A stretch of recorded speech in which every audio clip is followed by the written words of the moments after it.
Today we're doing something different. We're looking at Proverbs 6 verses 12 through 19, but instead of just looking at the usual 6 things the Lord hates, 7 that are detestable, we're going to look how the picture that is painted in this section is the Anti-Shema. You know the Shema. Love the Lord with all your heart, with all your soul, and all your strength. That is in Deuteronomy 6:5. And Proverbs 6 verses 12 through 19 is like the exact opposite of that. And once you see it, you cannot unsee it. But first, let me welcome you into another Book Club Wednesday. We're so glad to have you here today. My name is Catherine, and I promise you will have fun today.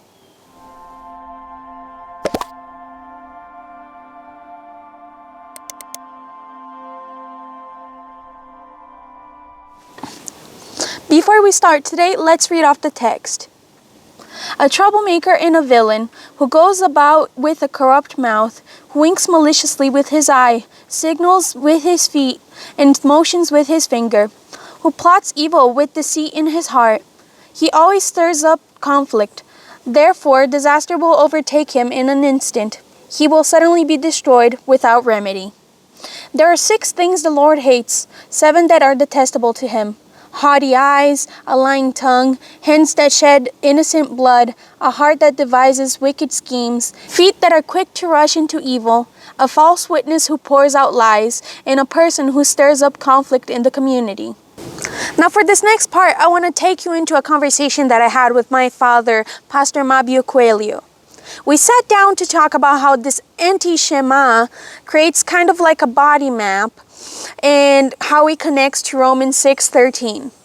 I was reading the section 12 through 19 yesterday, and it creates sort of this like body map, like an anatomical body map, like the eyes, tongue, hands, heart, feet, mouth, and then relational body. So the eyes are haughty, the tongue is lying, hands shed blood, heart plots, feet rush to evil, mouth false witness, and the relational body sowing discord among brothers. And so I thought it was interesting to try and connect that with Romans 13. Now here's the passage I'm talking about.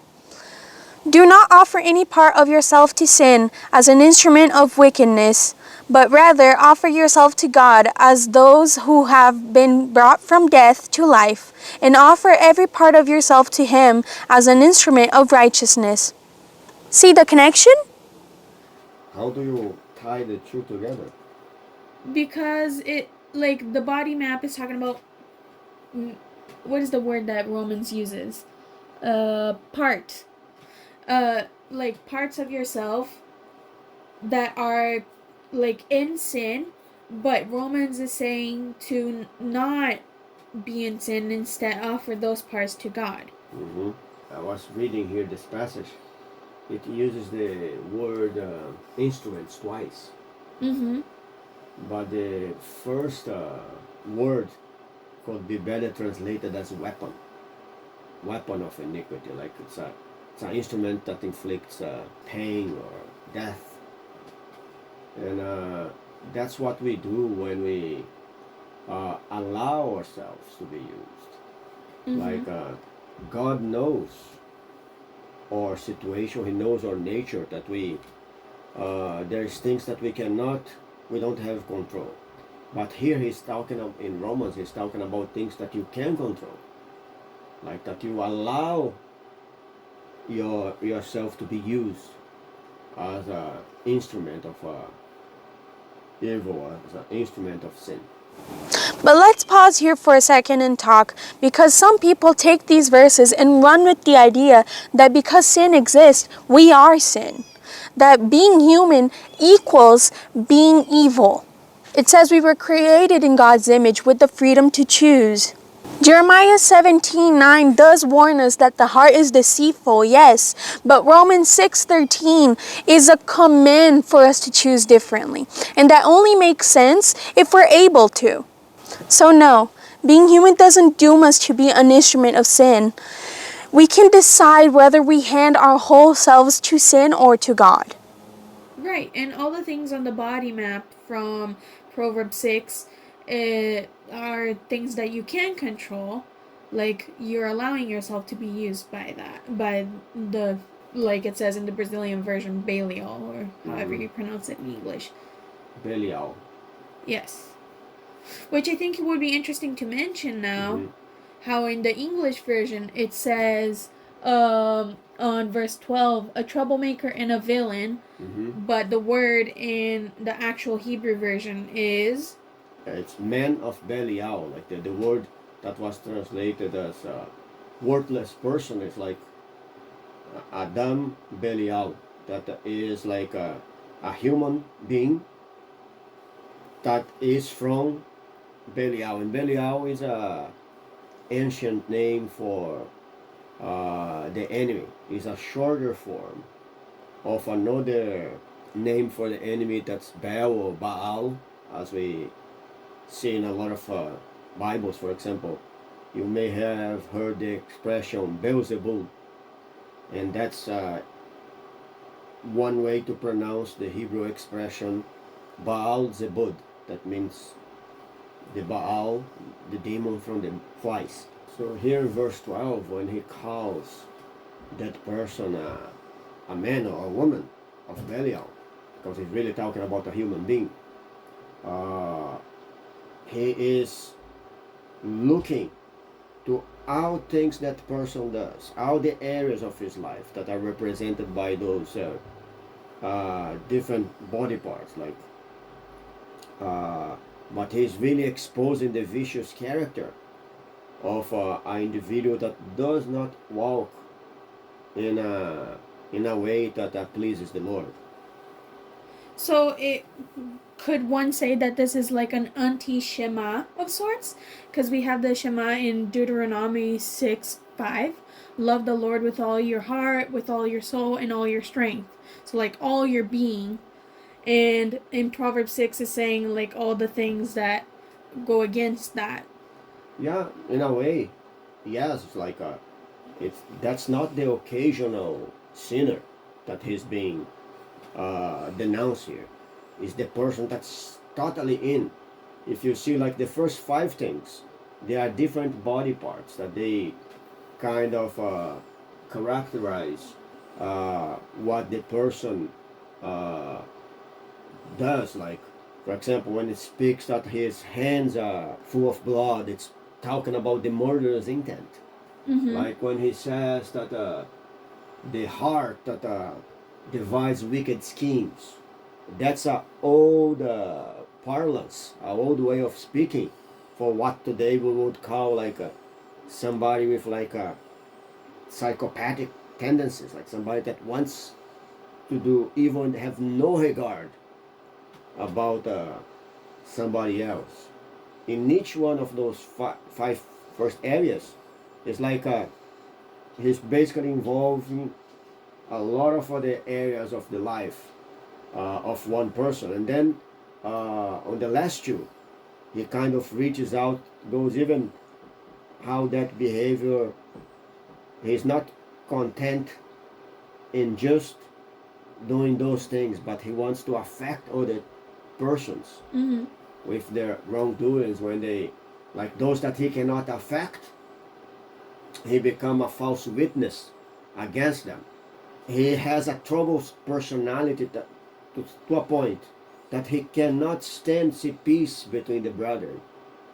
So he sows seeds of discord and create infights and things of that nature. So here he is describing that person that's like doing exactly the opposite of loving oneself, loving your neighbor as yourself, and loving God. Mm-hmm. So I was telling you how I was originally trying to tie in Matthew 5:29 and 30, which is if your right eye causes you to sin, scoop it out basically. Mm-hmm. Is there a way to tie that in, or... Well, here, like again, the as I mentioned in the beginning, God is talking here about choices.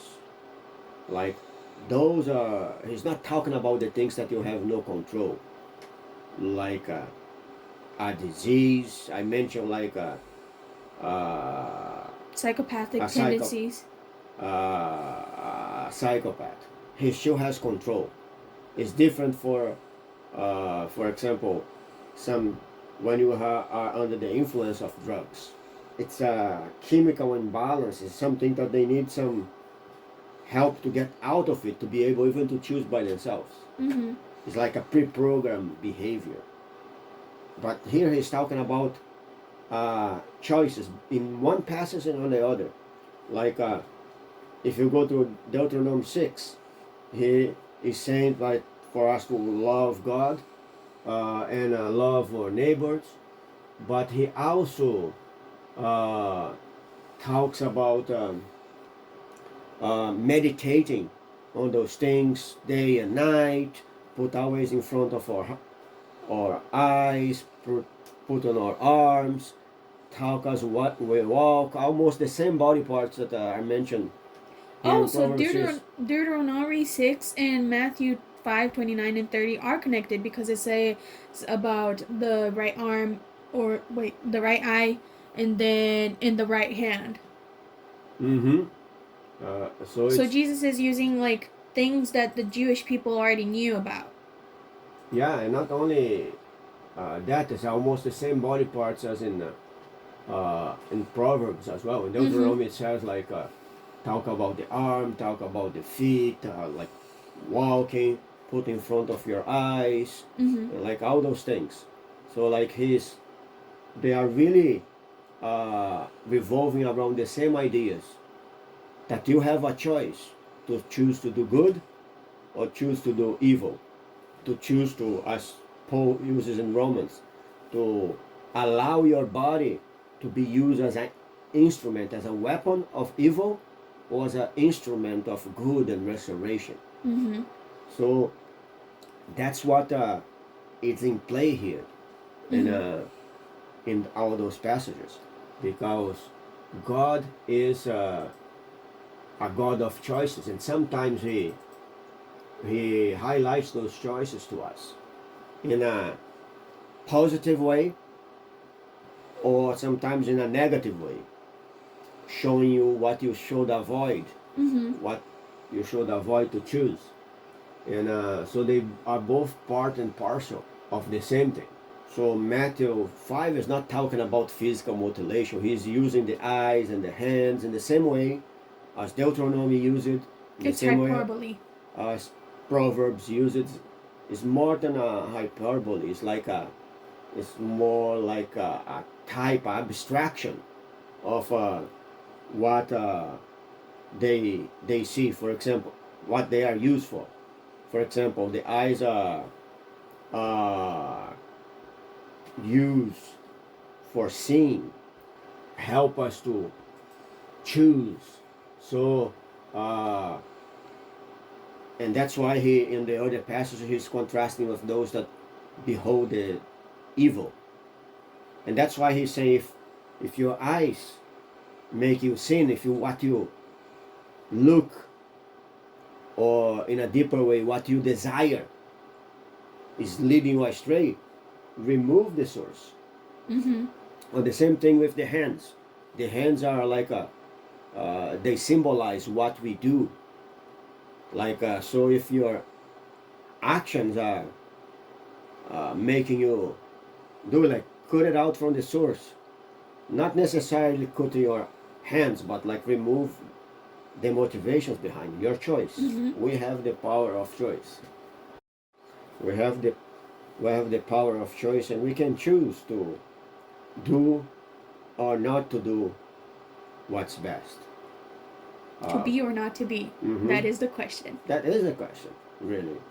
And not to be what others want from us, not to be what we want for us, but to be what God is saying is the best, because makes our life align to with his principles that will lead to a better and longer life. God is a God of choices, and on the book of Proverbs that's very clear, because we are constantly being confronted with opposites, things that we can see the results speaks by themselves, and we can choose, oh, that's a good path, that's not a so good path. So, and God is expecting for us to use our reason to choose what's best for those things that we can see. And he mentions several things throughout the book. But his ultimate goal is for us to, as we see what he's saying and is solid, we would, with the things we cannot see, still follow him, because we know that from the things we could check with our human knowledge and of rationality, they work all the time. So chances are that what he is saying that we cannot verify as of yet today, we can trust on him that he will also indicate what's the best path. What do you offer your hands to? What do you offer your heart to? What do your eyes dwell on? All of that matters. And that's what's at the center of Proverbs 6, verses 12 through 19. It's a mirror. Use it. Look at yourself and ask, who am I offering myself to? Thank you for joining me. I hope you had fun. Don't forget to like and subscribe, and if you feel inclined to, leave a comment down below. We'll see you next week. Bye-bye.